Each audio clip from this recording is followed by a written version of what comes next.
So parotid gland has a duct which is known as the Stensons duct. It is a thick walled duct which is like about 5 centimeter long.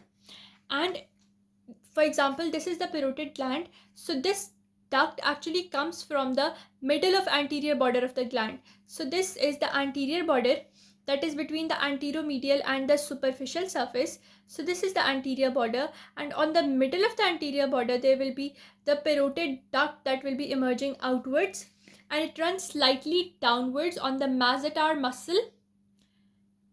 Now where it opens, mainly it opens into the vestibule of the mouth opposite to the crown of upper second molar tooth.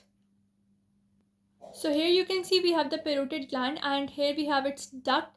As I told you, the duct, it will run, it will mainly emerge from the middle of the anterior border. Then it will run a little bit downwards and forwards, and then it will open into the vestibule of the mouth just opposite to the upper border of the second molar tooth. And from there it will release its secretions into the mouth. And as we know, parotid gland is the largest gland, and its duct is 5 centimeters long, opening into the vestibule of the mouth at the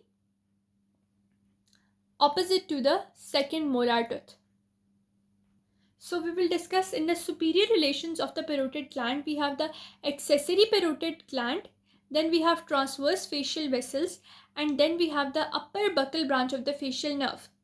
Inferiorly, we have the lower buccal branch of the facial nerve. So let's look at that.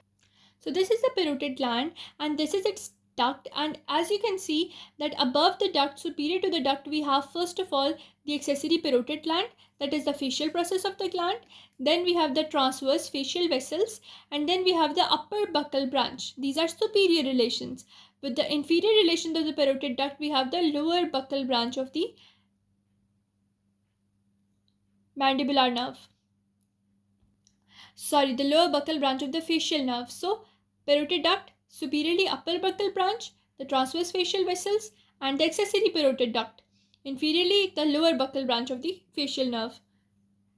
Now we will discuss a little bit of its course. First of all, as I told you that this parotid duct will run on the masseter muscle. So first of all, at the anterior border of the masseter muscle, the parotid duct turns medially, and when it turns medially, then it travels across a lot of things. First is because it enters the buccal region, so it traverses the buccal pad of fat, then the buccopharyngeal fascia, then the buccinator muscle obliquely. So as I told you, whenever it will be on the, for example, this is the masseter muscle.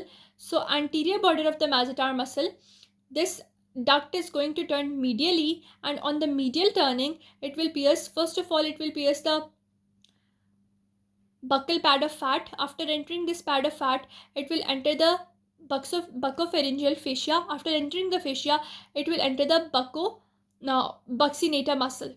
So at the anterior border of the masseter muscle, it will turn medially, traverse the buccal pad of fat first, then buccopharyngeal fascia, then the buccinator muscle.